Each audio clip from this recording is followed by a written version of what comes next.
कुणीही मला अधिकार आहे आणि मी दीक्षा देतो असं म्हणायला लागल्यानंतर सरळ माझं असं म्हणणं आहे की हे बांधवांनो, अशी गडबड करू नका करू. हजारो मैल अंतरावरती ती प्रेमानं जे म्हणून आज जुने साधक आजही जे आहेत ते सगळे बसायचे आणि बसताच क्षणी शक्ती टेक्स ऑल झाली, दीक्षा झाली. म्हणजे काय झालं हा पण विषय पाहूया. त्या दीक्षा देणाऱ्या अधिकाऱ्यांनी आपली परंपरा मागे कुठे जाते हे लक्षात घ्या. कुठपर्यंत आपण पोचतो. Whether you are directly connected to hotline, चैतन्यापर्यंत जाते का उलटा प्रवास बघूया. नाही, कुठेतरी खंडित असतं. अशांनी याचा प्रयत्न करू नये. मी अगदी जगामधल्या प्रश्नकर्त्याला मी अगदी छातीवर हात ठेवून महाराजांचं स्मरण करून सांगतो, तुम्हाला प्रश्न आलाय आत्ता, एखादा ऐकतोय, पण त्यांनी यावं. मला स्वप्नात तू दीक्षा दे म्हणून सांगितलं, असं होत नाही. श्री गुरुदेव दत्त महाराज, आपलं खूप खूप स्वागत आहे गुरु शिष्य संवादामध्ये. सगळ्यांसाठी महायोग आणि शक्तिपात यावर आपण चर्चा थांबवली होती या आधीच्या एपिसोडमध्ये. तर त्यावर थोडीशी सखोल चर्चा आपण करू. थोडं तुमचं आजही मार्गदर्शन आणि पुढील प्रश्नांकडे वळूच. आपण छान प्रश्न विचारलात. महायोग सर्वासाठी असा हा शब्द आहे. एकदा पुणे येथे ग्लोबल मीट हा शब्द जो आहे हा महान संगणक तज्ञ जे विजयजी भटकर यांनी सुचवला. त्याची थोडी पार्श्वभूमी सांगितली तर चालेल का? हो, अगदी. महायोग मीट, योग तपस्वी नारायण काका महाराज हे वासुदेव निवासचे तिसरे प्रधान विश्वस्त. त्यांनी माझ्यावरती कृपादान करून पुढची जबाबदारी माझ्यावर सोपवली. हे अनंत उपकार माझ्यावरती आहेत. प्रथम या वासुदेव निवासचे संस्थापक सद्गुरू योगीराज गोळवणी महाराज, ब्रह्मश्री दत्तमानस कवीश्वर आणि योग तपस्वी नारायण काका महाराज.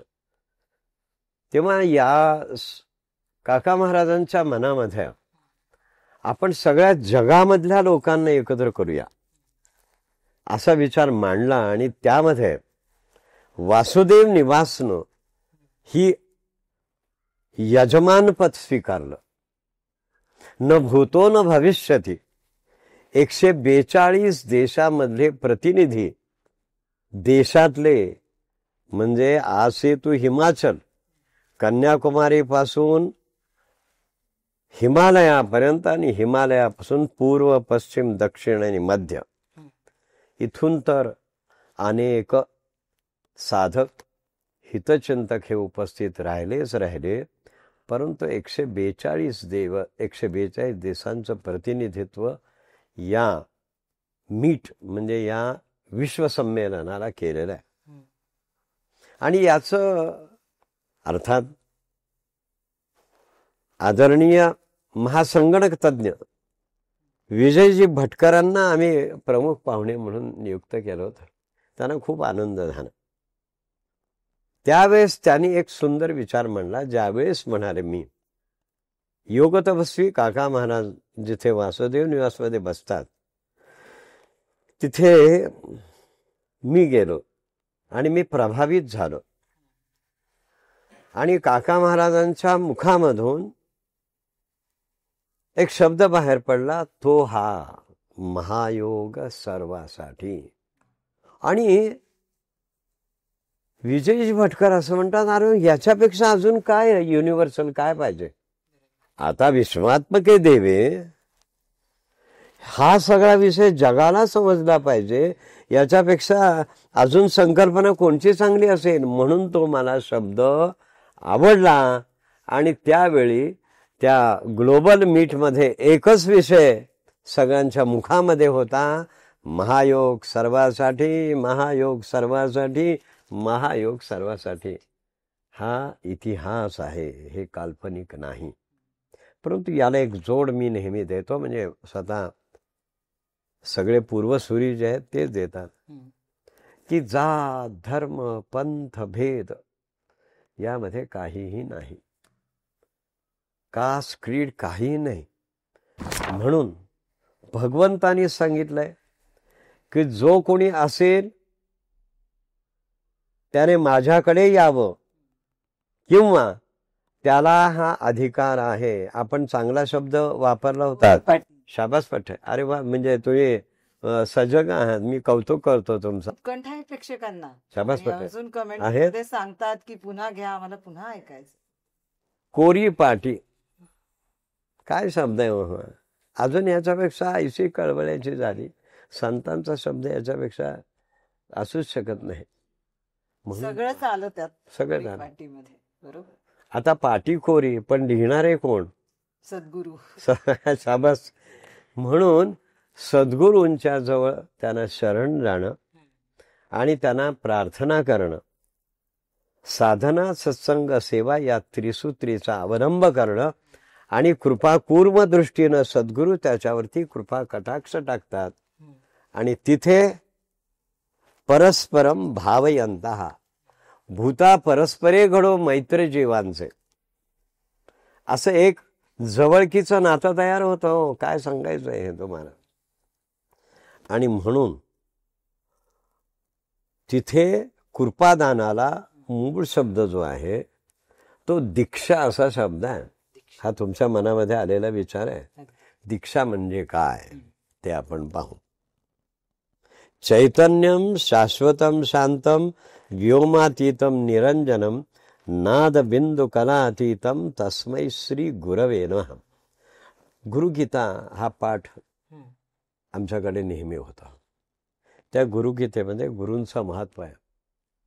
नित्यबोधम चिदानंदम, आनंद स्वरूप असणारा असा हे सद्गुरू राय आहेत. आणि म्हणून आशांच्या जवळ जाणं.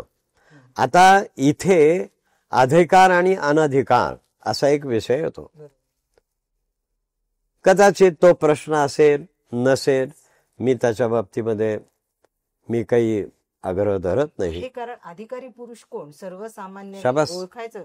मुमुक्षु ज्याला म्हणतात आध्यात्मिक गोष्टी, त्यांनी ओळखायचं कसं की हे अधिकारी गुरु आहेत नाही. अगदी चांगला प्रश्न विचारला. सोनूकही होते महाराज. खूप मोठा हा गर्भितार्थ असणारा हा प्रश्न आहे. अधिकार आणि अनधिकार. अधिकार म्हणलं की अनधिकार हा शब्द येतो. व्यवहार, व्यावहारिक आणि अव्यावहारिक, सत्य आणि असत्य. तसं अधिकार आणि अनधिकार. तेव्हा या बाबतीमध्ये अनधिकार असणाऱ्या, म्हणजे मी व्यक्तिसापेक्ष बोलत नाही, व्यक्तिसापेक्ष बोलत नाही, याच्यामध्ये तुम्ही म्हणता तसा एक भाग आहे. ज्यांना अधिकार प्राप्त आहेत, ज्यांना त्यांच्या सद्गुरूंनी असं सांगितलेलं आहे की तुम्ही हा विषय घेऊन, म्हणजे दीक्षेचा विषय घेऊन पुढे जा, असं ज्यावेळी सांगितलं जातं त्यावेळेस तो अधिकार सद्गुरूंच्याकडनं प्राप्त होतो. बरोबर आहे. तोपर्यंत होत नाही. एक उदाहरण आमच्या परंपरेमधलं. आमची ही परंपरा भव्य आणि दिव्य आहे. मला वाटतं पहिल्या एपिसोडमध्ये कदाचित आपल्या ह्या मालिकेमध्ये मी हा विषय मांडलाय. परमहंस परिव्राजकाचार्य श्री वासुदेवानंद सरस्वती स्वामी महाराज म्हणजे साक्षात दत्तप्रभूंनी योगीराज गोळवणी महाराजांना पवनी येथे दीक्षा दिली 1909 साली. आता त्याची किती वर्ष झालीत बघा. समोर बसवलं. प्रक्रिया सांगून टाकतो, म्हणजे इथे काय करायचं असते काही नाही हे सगळे विषय सांगतात. महाराज तिथे गेले 9 साली. हा सगळा इतिहास आहे. हे सगळं चरित्रामध्ये वर्णन आहे. बसा म्हणाले. आलात फार बरं झालं, बसा समोर. आणि त्यांना गुरु दत्त योगाची दीक्षा दिली. एक मंत्र दिला. तो मंत्र कोणचा हा त्या ग्रंथामध्ये आहे. आणि तिथे महाराजांना आनंद झाला. अष्टसात्विक भाव जागृत झाले. आणि अष्टसात्विक भाव जागृत झाल्यानंतर महाराज म्हणजे सद्गुरु योगीराज गवळणी महाराज, शरीर नाही, मन मी नाही, बुद्धी मी नाही, मी चैतन्य आहे आणि मी गुरुदत्त योगाचा पाईक आहे, हा अनुभव त्यांना मिळाला.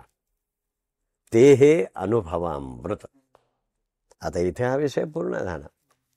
त्यानंतर आता हे गुरुदत्त योगाचं असं सुंदर चालत आलेलं हे महाराजांच्या पर्यंत आहे. बरं, गंमत अशी, पुन्हा एखादा प्रश्न उपस्थित होईल म्हणून तेही मी अधिक स्पष्ट केलं तर चालेल का? अगदी. एक लक्षात घ्या, साक्षात दत्तप्रभू हे विश्ववंद्य आहे. त्यानंतर पीठापूरमध्ये श्रीपाद श्रीवल्लभ आणि श्रीमन नरसिंह सरस्वती आणि नंतर वासुदेवानंद सरस्वती. म्हणजे हे कुठून सुरुवात झाली? दत्तप्रभूंच्याकडून. दत्तप्रभू हा ज्ञानी अवतार आहे. श्रीमद भागवतामध्ये वर्णन तिथून चालत आलेलं हे कुठे आलं? अहो, हे वासुदेव निवासचा संस्थापक सद्गुरू योगीराज गवळणी महाराजांच्या पर्यंत आलं. म्हणजे परंपरा आणि परंपरा चालत आलेली ही गंगा आहे, साक्षात दत्तगुरूंपासून. आता मला असं सांगा की इथे विषय येईल का हो अधिकारी आणि अनधिकाराचा? नाहीच येऊ शकणार. नाही, म्हणून तोही शब्द मी वापरणं बरं नाही आहे. म्हणजे हे अधिकृत झालं आणि तिथून गवळणी महाराजांच्या पर्यंत आलं. आणखीन एक आमच्या परंपरेमध्ये घडलेली फार मोठी विलक्षण घटना आहे.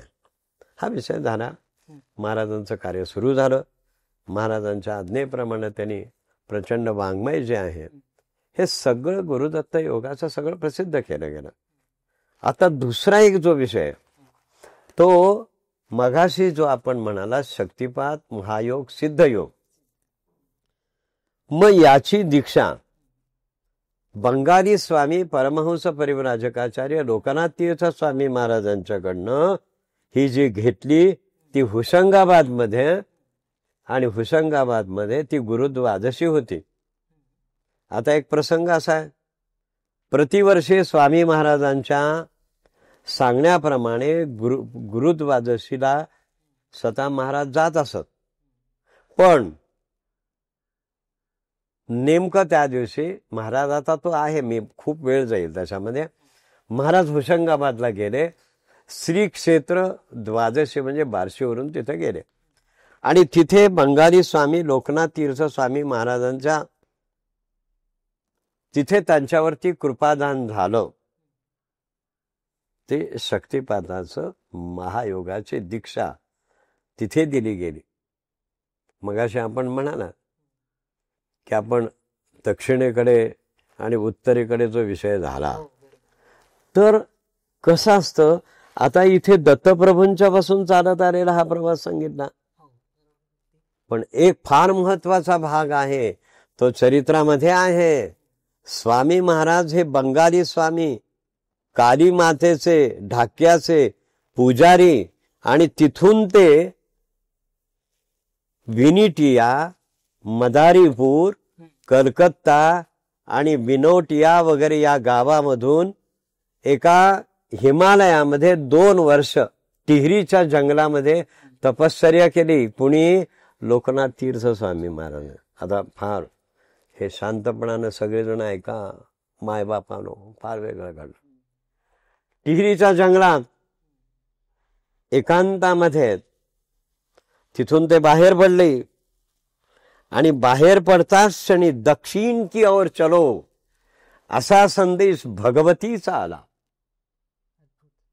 आणि झटकन बाहेर आले. भार भार भार त्या काळामध्ये वाहन नाही. हे 1922 सालचा ही घटना आहे. किती वर्ष झाले बघा, आज किती वर्ष झाले?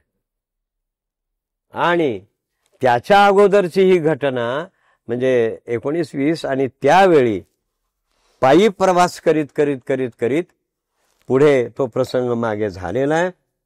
आणि एका स्टेशनवरती बसलेलो असताना कुणीतरी एका व्यक्तीनं त्यांच्या हातामध्ये एक तिकीट आणून दिलं. दक्षिण कानामध्ये दक्षिण की ओर चलो, दक्षिण की ओर चलो, दक्षिण की ओर चलो एवढंच त्यांना ऐकायला येत होतं. भिक्षा मागावी, कुठे मागावी तो भाग सगळा सोडून द्या.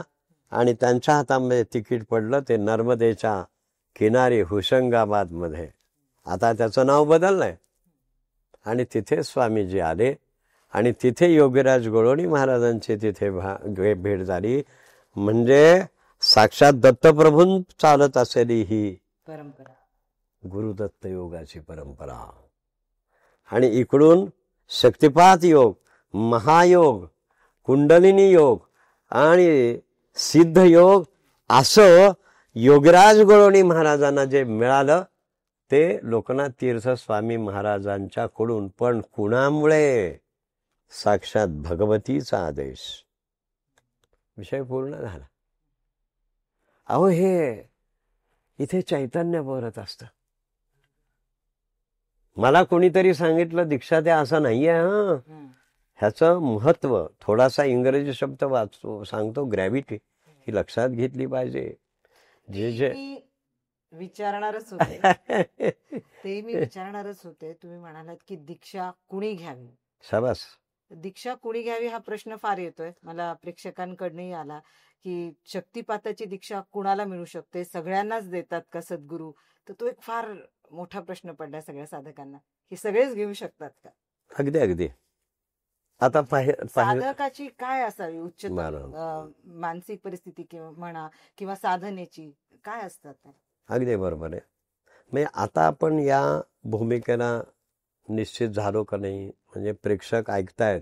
हो अगदी. आणि मला खात्री आहे की त्यांना हा विषय मी सोप्या भाषेमध्ये सांगतोय. एक भूमिका निश्चित झाली की साक्षात भगवतीची आज्ञा एकीकडे, साक्षात दत्तप्रभूंची आज्ञा, त्या समष्टीकडून व्यक्तीकडे येणं म्हणजे ती व्यक्ती नव्हे, ते चैतन्य आहे. चैतन्यानं त्या दोन महास्वामींच्याकडे येऊन ते महाराजांच्या ठिकाणी आलं. म्हणजे इथे अधिकाराचा विषय पूर्ण झाला आणि तिथून ते कार्य सुरू झालं. आता म्हणजे इथे एखादा तो मागाचा जो प्रश्न तो फार मी महत्वाचा मानेन. कुणीही मला अधिकार आहे आणि मी दीक्षा देतो असं म्हणायला लागल्यानंतर सरळ माझं असं म्हणणं आहे की हे बांधवांनो अशी गडबड करू नका. नका करू, नका करू. सरळ योगीराज गोळवणी महाराजांचं चरित्र, ब्रह्मश्री दत्त महाराजांचं चरित्र आणि योग तपस्वी काका महाराजांची मूर्ती समोर आणा. यांच्याकडे हे कसं आलं ते पहा. आणि मग मला अधिकार झाला, प्राप्त झाला, मी दीक्षा देतो. बाबांनो अहो अहो त्या महान तपस्वी योगीराज गोळवणी महाराजांनी काय प्रयत्न केले किंवा त्यांच्याकडनं काय कष्ट घेतले. आता कष्टविती उपकारे हे लक्षात घ्या आणि दीक्षा द्या. मला थोडक्यात समजायचं. आणि हे महत्वाचं आहे. हे फार महत्वाचं. आणि म्हणून असा गडबड मनाने कुणीही हात जोडून मी विनंती करतो, बाबांनो आपण वासुदेव निवासमध्ये या. वासुदेव निवासमध्ये या. अत्यंत परमपवित्र असणारं हे जे स्थान आहे आज जगामधलं एक शक्तिपीठ आहे. अरे या ना आमच्याकडे, विचारा ना आम्हाला, विचारा ना. फक्त एवढाच अधिकार मंडल जे आहे हे मंडल आहे. आणि दुसरी एक परंपरा आहे ती योगीराज गोळवणी महाराजांचे जे समकालीन असणारे विष्णू तीर्थ आणि त्यांच्यापासून चालत आलेलं जे आहे हे फार महत्वाचं आहे. तिकडेही दीक्षा दिल्या जातात. महाराज आता खरीच खूप सुंदर आपली चर्चा रंगत आहे की कुंडलिनी जागृती, शक्तिपात, महायोग ह्याची परंपरा कशी आली हे तर आपण पाहिलं आणि खरंच सहज सुलभ आहे वासुदेव निवास मध्ये आलं तर. कुंडलिनी शक्तिपात आणि शक्ती जागृती म्हणू, जी आपल्या जन्मजन्माचा प्रवास जो आहे तो सुकर करेल. हे आता तुम्ही तर सांगितलं. पण ही शक्ती जागृतीचा जो प्रवास आहे म्हणा किंवा त्याबद्दल माहिती जाणून घेण्यासाठी काही अधिकारी किंवा याला योग्य दर्जाची पुस्तकं अशी म्हणून कुठे अवेलेबल आहेत? शाबास, आहेत ना. त्यातली आमच्या प्रेक्षकांसाठी सांग. योगवाणी, महायोग विज्ञान, सूत संहिता भाग 1-2 हे ग्रंथ आमच्याकडे प्रमाणभूत ग्रंथ आहेत. त्यातले काही हे आपण महायोग. दाखवता आलं तर खूप बरं होईल. हे पहा, हा महायोग विज्ञान भरकटण्यापेक्षा ह्या साहित्याच्या आधारे जर साधक गेला याचं एक वैशिष्ट्य आहे, ही मुद्दामून आम्ही एक नवीन ही एक आवृत्ती काढलेली आहे. आता हे पहा, हा सगळा विषय षटचक्रांचा मगाशी आपण विचारत होतात ना, याचं सचित्र दर्शन आहे.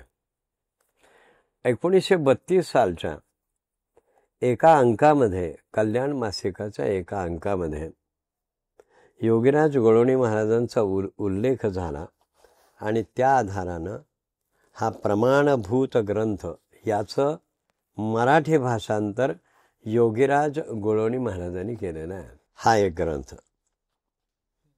आता यानंतर एक अधिकारी होऊन गेले. हे घ्या तुमच्याकडे, सूत संहिता भाग 1 आणि 2. यामध्ये शक्तिपात योग साधनेचा समन्वयक असा सूत संहिता याचं महत्व आहे, मराठीमध्ये आहे. सगळ्यांनी यानंतर एक छोटी सुद्धा आम्ही पुस्तकं जी आहेत, एक सुंदर ग्रंथ आहे हा. म्हणजे आत्ता जी आपली प्रश्नोत्तरी चालली आहे ना, ही आमच्याकडे एक डिक्शनरी आहे, म्हणजे कोश म्हणतो आम्ही. खूप सुंदर. साधकानं गुरूंना विचारलेला प्रश्न हा सद्गुरू साधक संवाद आणि आपला हा बेस आहे. सुसंवाद. त्यानंतर दैवी शक्तीचे संक्रमण हा एक छोटेखानी ग्रंथ आहे. हे योगीराज गोळवणी महाराजांनी 72 साली प्रसिद्ध केलेलं आहे. याच्यामध्ये सगळे विषय आलेले आहेत. दीक्षेचे अधिकार, दीक्षा देताना काय करायचं, दीक्षेची ही परंपरा. आता बरं झालं तुम्ही हे पान उलगडलं, म्हणून लोक हे लक्षात घ्या. इथे मागाशी जो उल्लेख केला, या जगामध्ये अपूर्व असणारा असा आहे. अनेक परंपरा आहेत, परंतु चैतन्यम शाश्वतम विश्वात्मक चैतन्य आणि ब्रह्मा विष्णू आणि महेश असं यांचं एकत्रीकरण हे दत्तप्रभूंच्या ठिकाणी, आणि एका बाजूनी स्वामी महाराज आणि एका बाजूनी लोकनाथ तीर्थ, आणि ही सगळी परंपरा इथे दाखवलेली आहे. याच्यामध्ये समन्वयक, दैवी शक्तीचे संक्रमण, शक्तिपाताने आत्मसाक्षात्कार असा हा भाग आहे. त्यानंतर आमच्याकडे एक लोकनाथ तीर्थ स्वामी महाराजांचं एक सुंदर चरित्र आहे. हे सुंदर चरित्र आहे, हे इतकं अभूतपूर्व आहे की हे बंगाली स्वामी, ज्यांच्यामुळे ही परंपरा इथं आली, आणि म्हणून त्यांचं हे चरित्र वाचत असताना हजारो लोकांनी सांगितलं की आम्हाला क्रिया व्हायला लागला. आता पुढचा विषय आहे बरं का तो, आणि आपल्या संवादात त्यांचा उल्लेख आलेला आहे. हे त्यानंतर वासुदेवानंद सरस्वती स्वामी महाराजांचं अशा प्रकारचं एक चरित्र आहे, तेही उद्बोधक आहे. पुन्हा वामन त्रिपदी म्हणून हा एक ग्रंथ आहे, आणि वामन त्रिपदीमध्ये हे मुद्दामून एक माझ्याकडे, मला माझ्यावर अनन्य साधारण प्रेम करणारे मामासाहेब देशपांडे यांचा मुद्दामून उल्लेख करतो. आणि मामासाहेबांनी ही पहिली प्रत ही जी आहे ही माझ्याकडे उपलब्ध आहे. यामध्ये आता इथे पहा गोळवणी महाराज आहेत, आणि इथे लेखक रामकवी आणि प्रकाशक मामासाहेब देशपांडे, म्हणजे वासुदेव निवास. बरं, यांना रामकवींनी गोळवणी महाराजांचं ओवीबद्ध चरित्र लिहिलं. याला वामन त्रिपदी म्हणतात. हा वामन त्रिपदी ग्रंथ प्रमाणभूत आहे.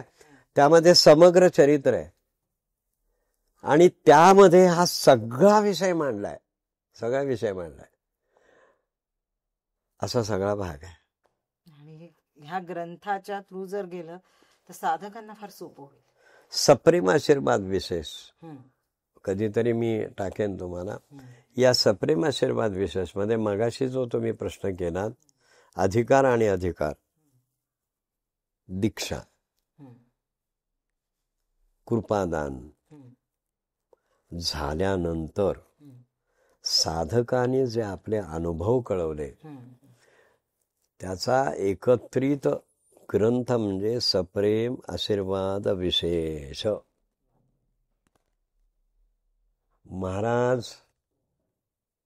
महाराजांची जी हाताने लिहिलेली पत्र आहेत, आजच्या काळात संगणक किंवा कॉम्प्युटर वापरणाऱ्यांना त्यांनी ती पत्र अशी डोक्याला लावावीत. किती असावीत? पत्र किती लिहिली असतील? तुम्ही एखादा आकडा सांगा. 100 वगैरे असते. सुमारे 10 ते 12 हजारच्या पुढे पत्र आहेत हाताने लिहिलेली. गावोगाव आहेत. आम्ही हाताने लिहिलेली कार्ड आहे ते. आणि त्या पत्रावरती श्री गुरु शरणम पहिला शब्द आहे. सप्रेम आशीर्वाद विशेष. आणि म्हणून ती पत्र महाराजांची गावोगाव जायची की अमुक तारखेला तुम्हाला हे कृपादान होणार आहे. माझ्याकडे हा सगळा संच आहे. आता हे महाराज पुण्यामध्ये, परंतु तो हजारो अंतरावरती असणारा असा जो आहे त्याला सकाळी, आता विषयाला आपण हात घातला बघा, अमुक तारखेला की सकाळी 6 वाजता शुचिर्भूत होऊन आपण आसन टाकून बसावे. याला संकल्प दीक्षा म्हणतात. हजारो मैल अंतरावरती ती प्रेमानं जे म्हणून आज जुने साधक आजही जे आहेत ते सगळे बसायचे आणि बसताच क्षणी शक्ती टेक्सॉर झाली, दीक्षा झाली. म्हणजे काय झालं हा आपण विषय पाहूया. किती मेहकर नावाचं एक गाव आहे. आम्ही प्रवासामध्ये होतो. तिथे जात असताना एक गुळवणी महाराजांचे एक जुने, ते म्हणजे ब्रह्मलीन झाले, त्यांचा नातू, त्यांनी माझ्याकडे असे एवढी मोठी गुळवणी महाराजांची पत्र ठेवली समोर. बघा म्हणले महाराज. अरे बापरे म्हणले, हा काय एवढा पत्र व्यवहार. म्हणून गावोगाव महाराजांचं जे पत्र जायचं ते पोस्ट कार्ड असेल. कालांतरानंतर पुढे आदरणीय वंदनीय केशवराव जोशी ते छापील करून घेऊन लोकांना पाठवायचे. इथे एक अजून एक महत्वाचा विषय बोलणार आहे. आणि मला दीक्षा हवी अशी प्रार्थना अगोदरच्या पत्रामध्ये असायची. लक्षात घ्या. विनाकारण महाराज असं यारे यारे सकल जन आहे, पण तो कुणालाही नाही आहे. नाही. इथं फार मोठा गैरसमज आहे. आणि तो प्रश्नही होताच मगाशी. म्हणजे मगाशी जो तुम्ही, कारण त्याच्या मनामध्ये दीक्षा घेण्याचा विचार येणं हा फार महत्वाचा. म्हणजे जिज्ञासा निर्माण झाली. समजा आपण एक विषय मदारीपूरचा पाहिला. शास्त्री पंडित आणि यवन म्हणजे मुसलमान, बरोबर आहे. आता ज्या मुसलमान किंवा जो यवन आहे त्याला तर ज्ञान नाही आहे, पण त्याला कृपादान झालं, असा हा सगळा प्रवास आहे. आणि म्हणून पत्र आल्यानंतर महाराज पाहायचे. केशवरावांना सांगायचे, द्या ह्यानं उत्तर, पंचांग काढावं, तारीख द्यावी. झाला प्रवास सुरू झाला कृपादानाचा. त्याच्या मनामध्ये जिज्ञासा निर्माण होऊन मला कृपादान हवं, मला दीक्षा हवी, ही बुद्धी त्याच्या ठिकाणी पहिल्यांदा निर्माण होणं गरजेचं आहे. बरोबर. तळमळ. तळमळ आहे. अगदी बरोबर. फार सुंदर शब्द. अशी कळवळ याची आणि अशी तळमळ आहे, मला हे पाहिजे बरं. आणि मग बरोबर ती तळमळ का निर्माण होत आहे, त्याचं एक रहस्य आहे. अगदी अज्ञान, अशिक्षित आहे, अशिक्षित मनुष्य. महाराजांचा लौकिक ऐकला.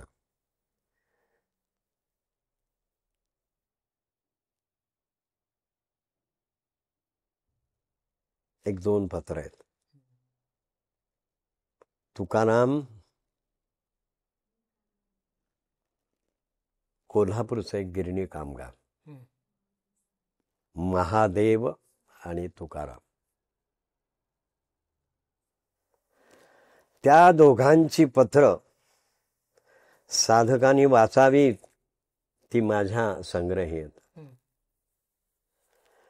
महाराजांनी दीक्षा दिल्यानंतर सामान्य गिरणी कामगार, सामान्य म्हणायचं नाही हो, तो कृपांकित झाला आणि त्यांनी आपला जो अनुभव लिहिलाय ना, वकील साहेब, तुम्ही कल्पना करू शकत नाही. कोण बोलते पत्रात, काय भाषा आहे त्याची, हे परवलीचे शब्द कसे आले, मला घुरणा झाली, मी डोलायला लागलो, मी माझा हरपून गेलो.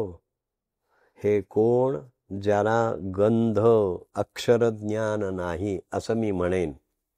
आणि दुसराही एक, असे दोघे जण भाऊ, आणि त्यांचं पत्र अत्यंत बोलकं आहे. आणि त्याचबरोबर महाराजांनी एका उत्तर प्रदेशमध्ये असलेल्या एका ज्ञानी महात्म्याचं पत्र आहे, हे माझ्याकडे आहे.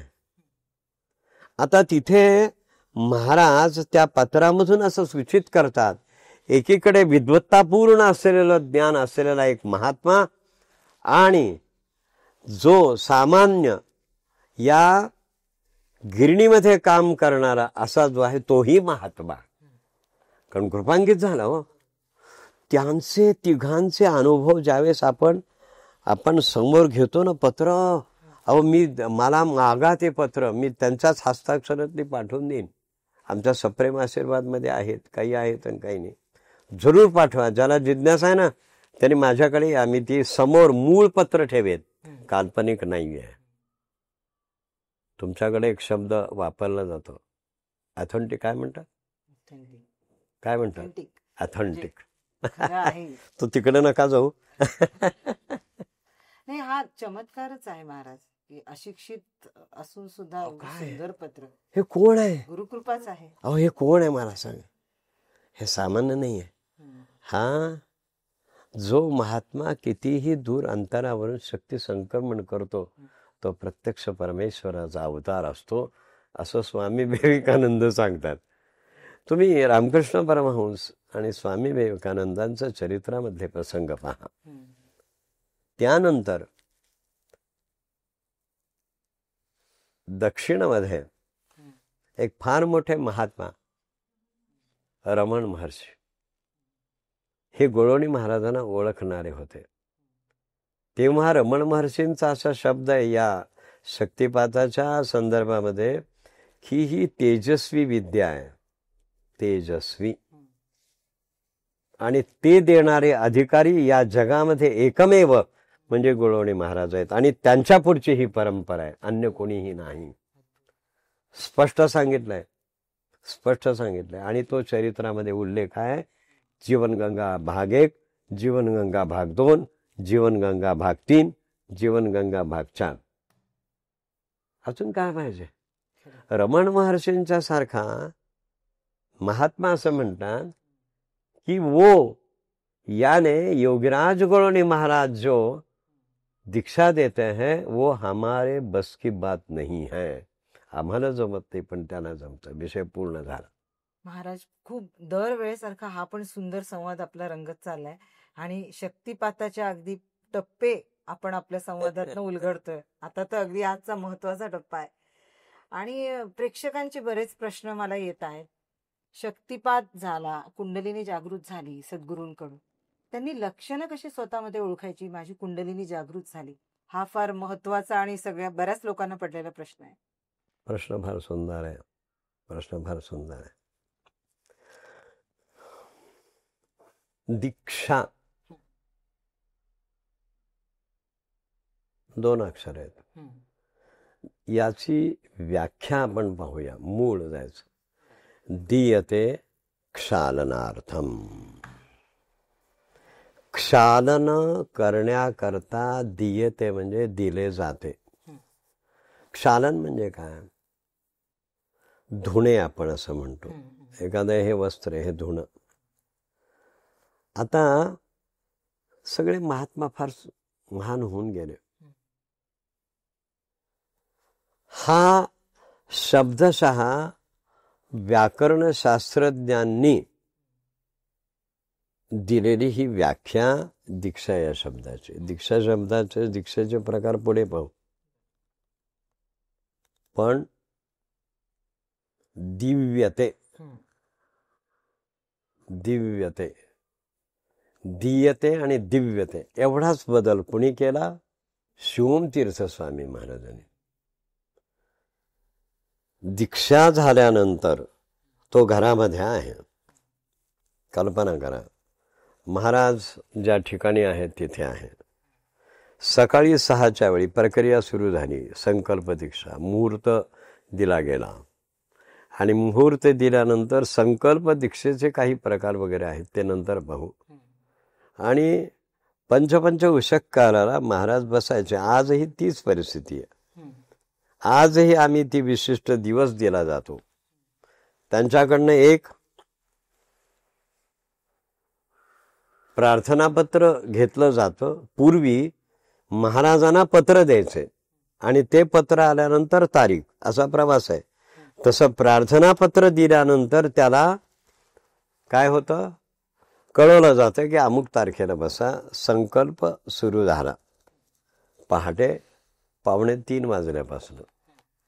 आणि त्यावेळी ही जी सगळी परंपरा आहे, म्हणजे संकल्प करताना सुद्धा एखाद्याला अधिकार आहे. गंमत आहे हा. म्हणजे याच्यामध्ये अधोरेखित करावं जे दीक्षा देत असतील ती लक्षात घ्या. जे दीक्षा देणारे अधिकारी आहेत त्या दीक्षा देणाऱ्या अधिकाऱ्यांनी आपली परंपरा मागे कुठे जाते हे लक्षात घ्या. कुठपर्यंत आपण पोचतो?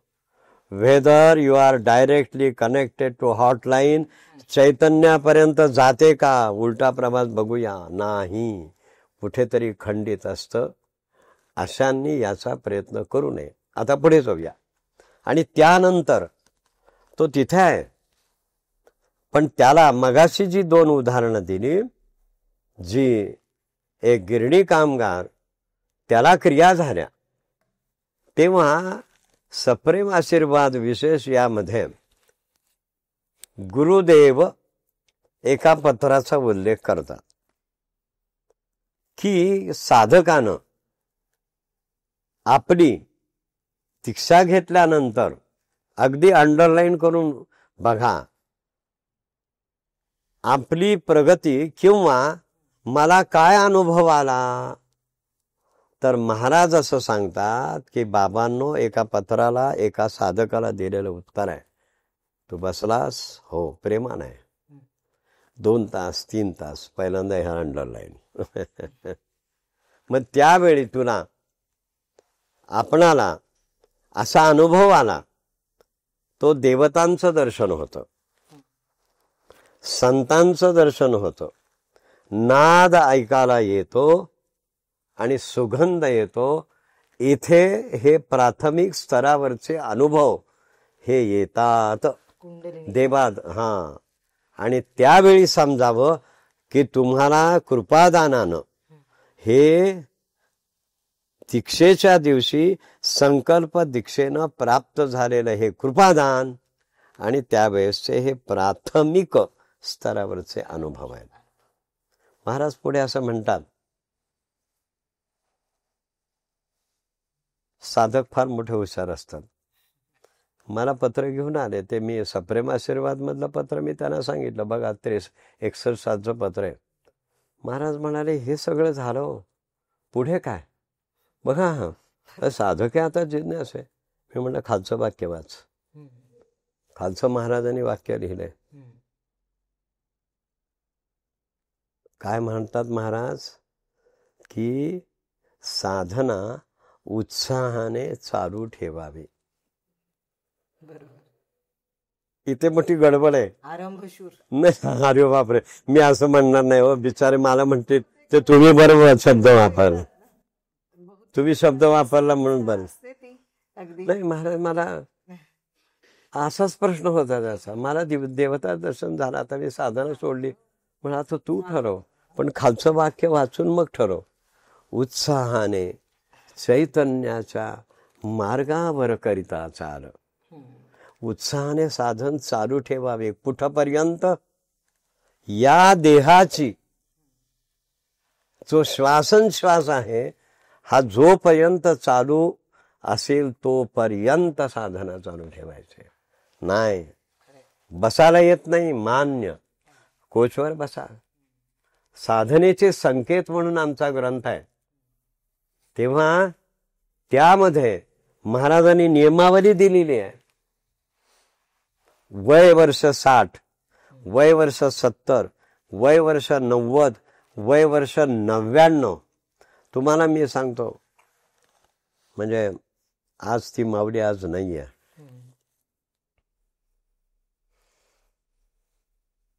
100 वर्ष व्हायला फक्त 2च दिवस राहिलेले होते. पण गोळवणी महाराजांचा शिष्या एक पुजारी म्हणून आहेत, ते ब्रह्मलीन झाले. त्यांची मुलं आमचे गुरुबंधू. त्यांनी सांगितलं, आई गेली पण साधनेमध्ये असताना गेली. अद्भुत अगदी. म्हणजे आणि भाग्य. मी म्हणलं बाबानो, अरे वयाच्या 99 वर्षापर्यंत ती माऊली साधना करते. अहो आपण थोडं तरी घेऊया ना. खरे अगदी महाराज. अजून काय पाहिजे? सातत्य. तुम्ही जे म्हणालात, सतत साधना चैतन्याची बाही अधिपती नियमाने. याला एक सूत्र आहे पतंजली म्हणून. मला जरा तुम्ही बोलायला लावता खरं. पतंजली मुनींचं सूत्र आहे. पतंजली मुनींचं सूत्र आहे. दीर्घकाल नैरंतर्य सत्कारा सेवितो दृढभूमी. पतंजली मुनींचं सूत्र पहा. याचा अर्थ मी सांगतो. निरंतरता म्हणजे याचा अर्थ काय? सातत्य, कन्सिस्टन्सी. अलीकडे काही शब्दप्रयोग इंग्रजीमध्ये करावे लागतात कारण तो पगडा जास्त आहे. त्यानंतर दुसरा, दीर्घकाळ. स्पेल मोठा पाहिजे, तासा मिनिटांचा नको, 1 तास नको. तुम्ही म्हणाल अहो असं कसं काय, तुम्हाला बोलायला सोपं आहे, आता तुम्ही निवृत्त आहात म्हणून तुम्ही बोलतात का? नाही, नोकरीमध्ये असताना सुद्धा हे होऊ शकतं. कन्सिस्टन्सी आणि स्पेल मोठा पाहिजे. स्पेल म्हणजे दीर्घकाळ. कुणाचा शब्द आहे? पतंजली मुनींचा. दीर्घकाळ नैरंतर्य सत्कारा सेवितो. हा शब्द फार सुंदर आहे. महाराजांनी सांगितलं म्हणून बसलो असं नाहीये. सत्कारा सेविता, हा प्रेमानं त्या साधनेचा स्वीकार करायचा. तुम्हाला सांगितलं एकदाच, प्रेमानं बसायचं, डोळे मिटायचे. दृढ भूमी ही रिझल्ट आहे बरं का, कन्क्लुजन आहे. दृढ भूमी ही भूमी आहे. आसनावर बसलायत, ते साधन बलिष्ठ होतं, समृद्ध होतं. म्हण साधन समृद्धीरस्तु. ही समृद्धी आहे. आणि म्हणून पुन्हा एकदा फार पूर्वी उच्चार मी केला होता, तो म्हणजे माऊलींचा. आपल्या निवृत्तीनाथांना ते काय म्हणाले, वारंवार तो शब्द आपण ऐकायला पाहिजे. कारण माऊली हे पंथराज आहेत.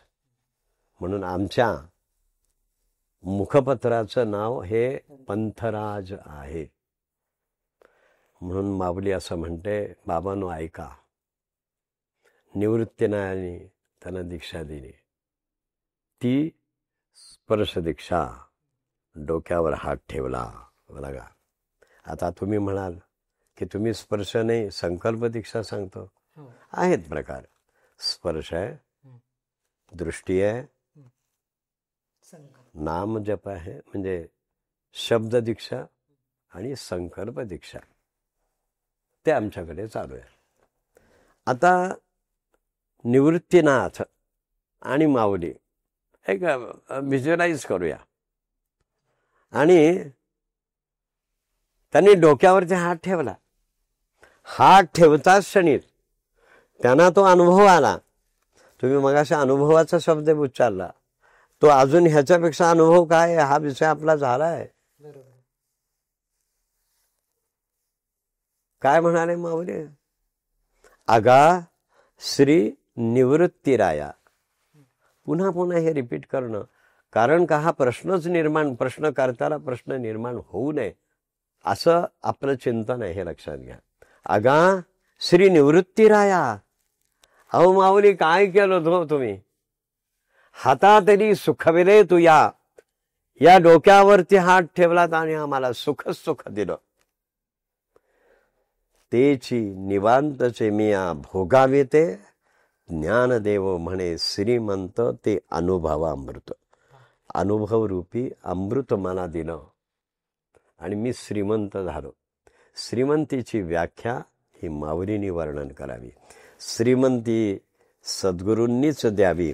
आणि तो साधकही असा असावा की तो म्हणतोय की माझ्या सांसारिक सगळ्या गोष्टी आता काही नाही मी मागणार महाराज. माझं प्रमोशन होईल, मला काय पाहिजे याची मला काही नाही, परंतु मला तमा नाही. मला हे सगळं आपोआप मिळणार आहे, कारण मार्ग आपला आपोआप आहे. म्हणून दीक्षेनंतरचा अनुभव जो माऊलींचा तोच सगळ्यांचा आहे. पुन्हा प्रश्न कराल की अनुभवाची श्रीमंती अजून काय हो? श्रीमंत होण्याची जी लक्षणं आजच्या काळात कोटीच्या कोटी उड्डाणे बरोबर. खरंय. नाही. व्यावहारिक स्तरावरून याचं मूल्यमापन करायचं नाही. जे निखळ स्वच्छ आहे, जे शुद्ध आहे, जे पारदर्शक आहे, त्याला कसल्या कसोट्या लावणार? हे गंमत झाली. तुम्ही मला फार बोलायला लावता. आमचे प्रश्नही त्यातून प्रश्नांचं निरसन होतं आणि खूप सोप्या भाषेत तुम्ही सांगता. एक मला असं वाटतं की काका महाराजही होते आणि मी होतो. एक जण मशीन घेऊन आला. आता गंमत अशी, सगळ्या गोष्टी मशीनमध्ये आल्यात. हो. फार असू द्या, आपण त्यांना वंदन करू. तो म्हणाला मला महाराजांचं खूप ऐकलंय, चला म्हणले माझ्याबरोबर. म्हणलं मी येत नाही. आमचा एक तिथे एक शिष्य होता, त्याला म्हणलं या माणसाबरोबर जा, मला ऑरा बघायचा आहे म्हणले. ऑरा. आता महाराजांचा फोटो समोर गेला, ते मशीनाच्या असे दाबले, झटक्यात ते 90 अंशाच्या कोणामध्ये झालं. त्याच्या हातातनं मशीनच खळकन खाली पडलं. अरे कुठे राहणार पॅरामीटर्स? सूर्या आजचं जग असं आहे. तुझ्या जवळ यायचं आणि तुझा प्रकाश मला तपासायचा आहे. अरे बाबांनो, असं नका करू. या जगामध्ये 2 डोळ्यांनी दिसणारा एकमेव सूर्य हा एकमेव देव आहे, असं स्वामी वासुदेवानंद सरस्वती स्वामी दत्तपुराणात म्हटले. आणि मग जायचं त्याच्या, ते वितळून जाईल केव्हा मनुष्य. सूर्यावर अजून तरी यान गेलेलं नाहीये, कारण वितळूनच पडेल. तसं त्याच्या हातामधून मशीन खाली पडणं, ते तेजच एवढं होतं की त्यांनी पॅरामीटर्स लावण्याचं काहीच कारण नाही. तरी क्षमा मागितली. मी म्हणलं बाबा रे, मी नाही म्हणलं असतं तर तुम्ही मला म्हणाला असता तुम्ही हाईड करता, लपवता, जा पारखून घे. पण पुन्हा आला. त्याच्या मनामध्ये काका महाराजांचा सुद्धा ऑरा घ्यायचा. त्यांनी साष्टांग नमस्कार घातला. मी आता ऑरा बघणार नाही. मी म्हणलं एक लक्षात घ्या, कुठे पॅरामीटर्स लावावेत याचं एक गणित ठरलेलं आहे. ते यंत्र आहे, ते विज्ञान आहे. जिथे ज्ञान निखळ आहे तिथे तुम्ही त्या विज्ञानाच्या कसोटीवरती तुम्ही हे लावू शकत नाही. इथे उपस्थित आहे ते रिसर्च केलेली माणसं, PhD केलेली माणसं आहेत. चुकतंय का माझं? नाही होणार. म्हणून असं करू नका. म्हणून अनुभव हा श्रेष्ठ. आता दीक्षेचे जे प्रकार आहेत ते संकल्प दीक्षा ह्याचं एक सुंदर उदाहरण सांगतो आणि हा विषय आपला आपण पूर्ण करूया. शब्द दीक्षा, शब्दात, संकल्पात आणि शिष्य देहके एक सूत्र आहे. त्याच्या मस्तकावरती हात ठेवणं, एखादा मंत्र देणं आणि त्याच्याकडनं वदवून घेणं आणि संकल्प करणं आणि हे संकल्पानं चाललेलं कार्य हे वासुदेव निवासचं अभूतपूर्व असं आहे. आता इथे एक सुंदर उदाहरण दिलेलं आहे. याला विहंगम मार्ग म्हणतात. हा आमचे जे एपिसोड आहेत या शक्तिपाताच्या 18 आहेत त्याच्यामध्ये हा विषय मांडलेला आहे. एक झाडाला लागलेलं फळ आहे बरं का. तुमच्या इथं झाडं फार मोठी मोठी आहेत. आता हे फळ एका प्राण्याने बघितलं आणि ते फळ बघितल्यानंतर त्याला ते पाहिजे म्हणून तो हळूहळू ह्या फांदीवरून उड्या घेत घेत घेत जातो आणि तो हातामध्ये घेतो. दुसरा जो आहे तो एका पक्ष्यानं बघितलं, एकदम उड्डाण केली आणि ते फळ घेतलं आणि त्याचा आस्वाद घेतला. ह्याला विहंगम मार्ग म्हणतात. आणि म्हणून या संकल्प दीक्षेमध्ये जसं एखादी भरारी होते म्हणजे बस्ताक्षणी शक्ती टेक्स ओव्हर, हा पूर्वी विषय झाला आहे. मूलाधारामध्ये असणारी ही जी त्याची जी चेतनाशक्ती आहे, चितीशक्ती जी आहे ती जागृत होऊन हा असा हळूहळू प्रवास पुढे होतो. हा विषय आपण नंतर पाहणार आहोत. आता दीक्षेचाच विषय चाललाय, खूप मोठा विषय. संकल्प दीक्षेचं संकल्प दीक्षा म्हणजे याला उदाहरण त्या अनेक या योगांच्या ग्रंथामध्ये दिलेलं आहे. जसं कासवीन आपल्या पिलांना वाढवते, पण कशी वाढवते? समोर नजरेनं. शाबास. अरे तुम्ही वाचन तुमचं वाचन आहे. तुम्ही प्रेमाने सगळ्यांना आपल्या पॉडकास्ट मधनं तुमच्या प्रेमानेच प्रेक्षकांचं म्हणजे ती जवळ नाही प्रेमार्द्र दृष्टीनं असं वाढवते आणि हळूहळू हळूहळू हळू तिचं पोषण होतं. तसं संकल्प करता क्षणीच तो विहंगम मार्गाने त्याच्यापर्यंत जातो.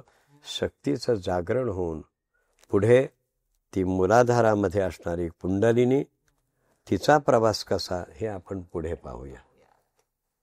मला असं वाटतं, कारण कसा विषय फार मोठा आहे, समजला पाहिजे. उगीच मी काहीतरी बोललो, लोकांनी सांगितलं की आम्हाला कळलंच नाही, असं होता कामा नये. आपण दक्षता घेऊ आणि ज्यांना प्रश्न करायचा आहे त्यांना माझी एक विनंती आहे. पहिल्यांदा आमचे हे सगळे प्रमाणभूत ग्रंथ वाचा आणि मग प्रश्न करा. एक साधा तुम्हाला विषय सांगतो. कोणाला जर प्रश्न पडला तर सद्गुरू साधक संवाद ही आमची एक कोश आहे, तो वाचा. तुमचा प्रश्न त्याच्यामध्ये आहे. मी अगदी जगामधल्या प्रश्नकर्त्याला मी अगदी छातीवर हात ठेवून महाराजांचं स्मरण करून सांगतो, तुम्हाला प्रश्न आलाय आत्ता, एखादा ऐकतोय, पण त्यांनी यावं, सद्गुरू साधक संवाद हा ग्रंथ घ्यावा, पाहावं, पान उलगडावं आणि बघा तुमचा तिथे प्रश्न असतो. मागे पुढे कुठेतरी असेल, नाहीतर पुन्हा मला प्रत्यप्रश्न करू नका. अहो आम्ही पान उलगडलं, तिथे माझा प्रश्न नाहीये, पण जरा मागे पुढे बघ ना. उगीच काय सगळंच ऐतं असं नको ना. असा हा सगळा विषय आहे. तेव्हा आपल्याकडे आमचं जे मुखपत्र आहे, हे मुखपत्र हे सन 1970 साली मुखपत्र म्हणजे वासुदेव निवास हा आमचा आता हा अंक आहे. हम्म. हा आमचा अंक आहे. हम्म. इथे वासुदेव निवास त्रैमासिक पंथराज सहित हम्म. हा आता अंक प्रसिद्ध. हे सन 1970 सालापासून महाराजांनी सुरू केलं. ह्याचे पहिले संपादक आमचे हे परमपूजनीय केशवराव जोशी.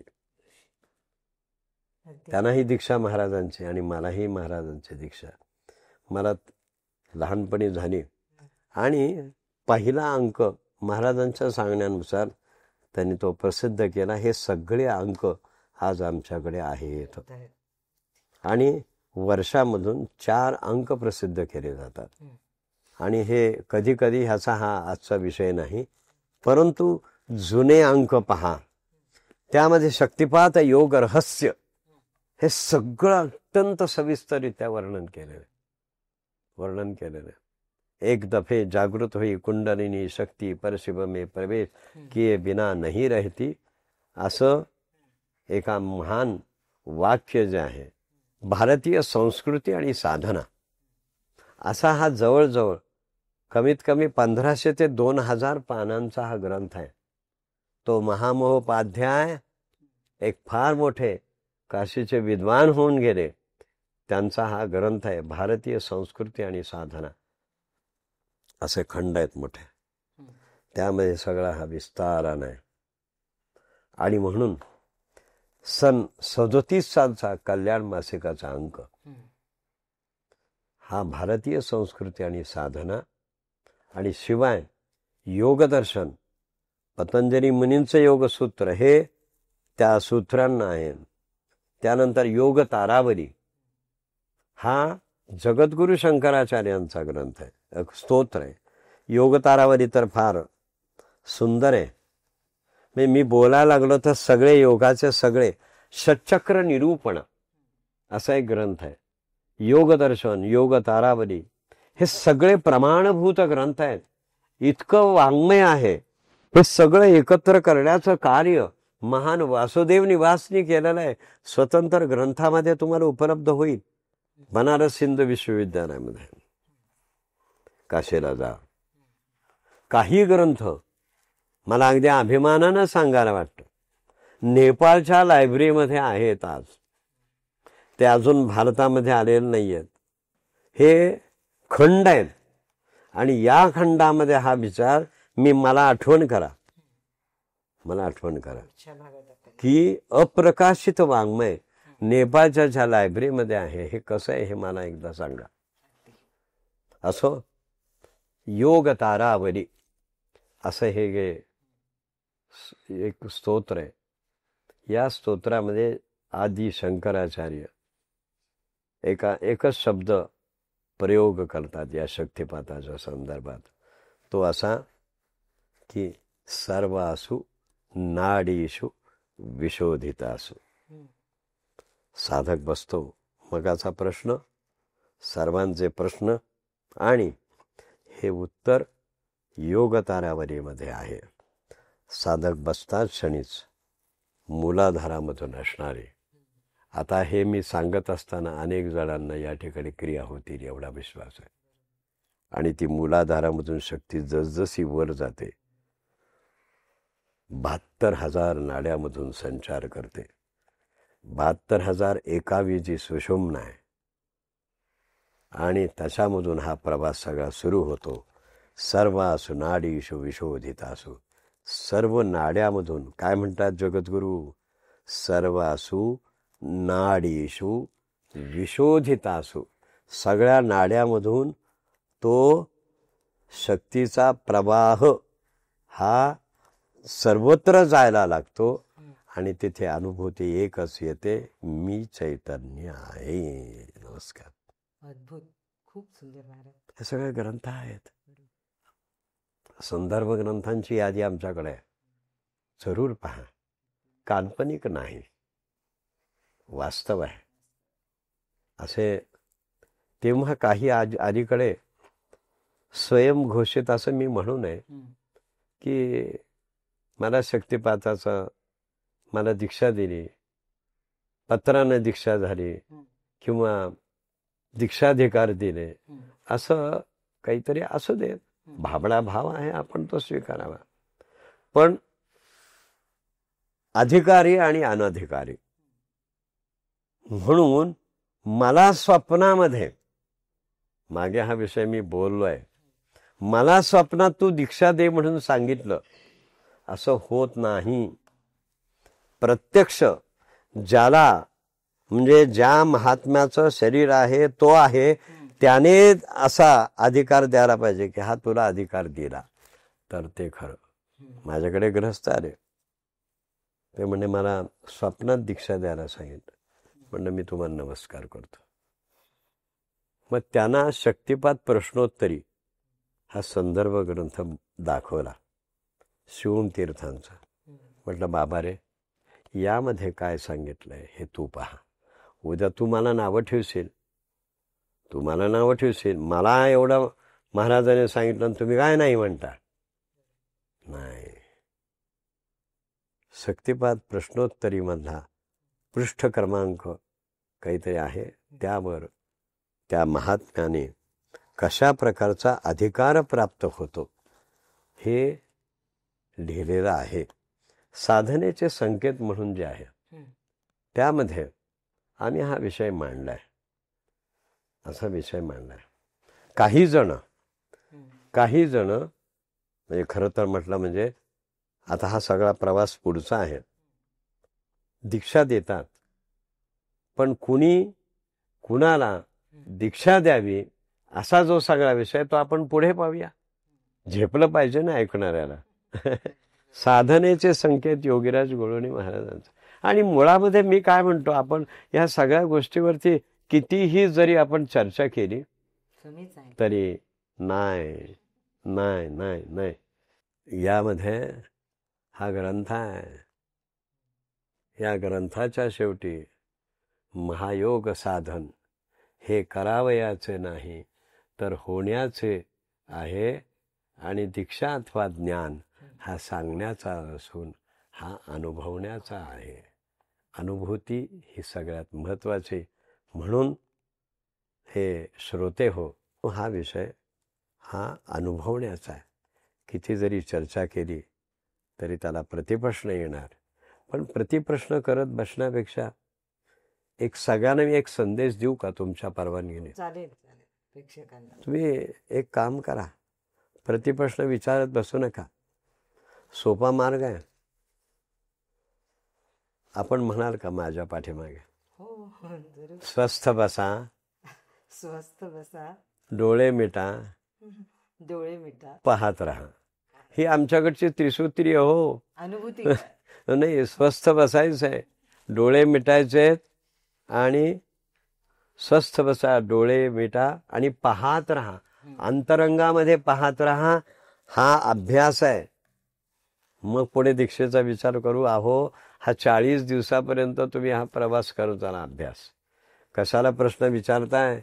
अधिकार आहे का नाही, अनधिकार आहे का नाही, मला अनुभव आहे का नाही, काही गरज नाही. शक्तिपात हा बोलण्याचा विषय आहे, अनुभवण्याचा. म्हणून हे सगळं असं आहे. खरं तुम्ही तुमच्या मुखातनं अमृत वर्षाव जो झाला ज्ञानाचा, त्यामुळे तर प्रेक्षकांना कळणार आहे बोलण्याचा विषय नाही, अनुभवण्याचा आहे. त्यासाठी हा बोलण्याचा घाट घातला आपण. आणि खरंच आहे, तशी अनुभूती येतेच आहे आपल्या संवादातनं, सुसंवाद. पुन्हा याच्यातनं मला बोलायला लावलं, गुरुमुखातून येणारं प्रत्येक वाक्य म्हणजे हा विषय प्रत्येकासाठी हा महत्वाचा विषय. तुम्ही योगीराज गोळवणे महाराजांनी प्रवचनाचा आग्रह कधी झाला नाही, परंतु हे सगळं त्यांचं कार्य ब्रह्मश्री दत्त महाराज कवीश्वरांच्याकडे यायचं आणि त्यांनी ही सगळी मांडणी ही व्यवस्थितरित्या ही प्रवचनामधनं करायची. एकदा मला काका महाराजांनी सांगितलं की म्हणाले, माझं अखंड जे साधन आहे ते खूप वेळ चालायचं, म्हणजे त्याला दीर्घ काळ. परंतु दत्त महाराजांनी सांगितलं, तुमच्या प्रश्नाचं उत्तर. दत्त महाराज म्हणाले, काका म्हणाले, एक काम करा, हा विषय समजला पाहिजे, तेव्हा हा विषय बोलायला लागा म्हणाले. हे किती सालचं, कधीचं आहे हे सगळं मला माहिती आहे, पण ज्यावेळेस गुरुमुखामधून येतं आणि मग ती व्यक्ती पुढे या विषयाच्या संदर्भामध्ये सांगते, ती राखावी बहुतांची अंतरे. सर्वांना हे त्यांचं राखलं पाहिजे, त्यांना माहिती दिली पाहिजे. बोलणार नाही तर काय, मौनानं काय होणार आहे? मौनम सर्वार्थ साधनम आहे, परंतु मौन पाळल्याने एखाद्याने विचारला प्रश्न तर आहे, चला उत्तर आहे, पण सुसंवाद आहे. म्हणून गुरु शिष्य सुसंवाद सुसंवाद. जो आपला चाललाय. असं. आणि काकाने पुढे काय किमया झाली. काका एकदा बोलायला लागले, म्हणजे तास दीड तास बोलायचे आणि सगळ्यांना ती अनुभूती जागेवर यायची त्यांच्या प्रवचनामध्ये. हा मी एक दोन मला आठवण करा, दोन महत्त्वाचे प्रसंग पुढे आहेत की या भारतामध्ये असणाऱ्या दिव्य विभूतींशी झालेला जो संवाद आहे, मग तो योगीराजांचा असेल, दत्त महाराजांचा असेल आणि योग तपस्वी काका महाराजांचा, आमच्या काळामध्ये अनेकांचा हा संवाद झाला. तो आपण पुढे बघू. पण आजचा विषय मला असं वाटतं की महायोग, शक्तिपात योग हा बोलण्याचा विषय नाही, अनुभवण्याचा आहे. क्षमा करा आणि आपण स्वस्थ बसा. आजच्या ह्या एपिसोडमधनं जो संदेश आहे, स्वस्थ बसा, डोळे मिटा आणि पाहत राहा. हे सुद्धा पतंजली मुनींचं सूत्र आहे, ते मी नंतर सांगेन तुम्हाला. सुंदर. आणि अमृत वर्षाव झालाय आज. अगदी तुम्ही कासवणीचं उदाहरण दिलंय मगाशी. तसंच आहे, आपले प्रेक्षक म्हणजे तिच्या पिल्लांसारखीच आहे आणि तुम्ही अगदी अमृत वर्षाव करता. अरे बापरे. आणि समृद्ध होत आहे. त्यामुळे ज्ञान कुंडलिनी जागृती, महाशक्तिपात योग याबद्दल आणि चुकीच्या मार्गे न भरकटता जो साधक आहे त्याने योग्य मार्गे कसं जावं हेच आपलं आजचं मार्गदर्शन सांगून जातं. आणि महाराज, तुम्ही मनसोक्त गप्पांतर्गत गुरु शिष्य संवाद या भागात धरलात, त्यासाठी तुमचे खूप खूप धन्यवाद मनसोक्त गप्पा टीम कडनं. आणि पुढे असं चालत राहणार असं धन्यवाद.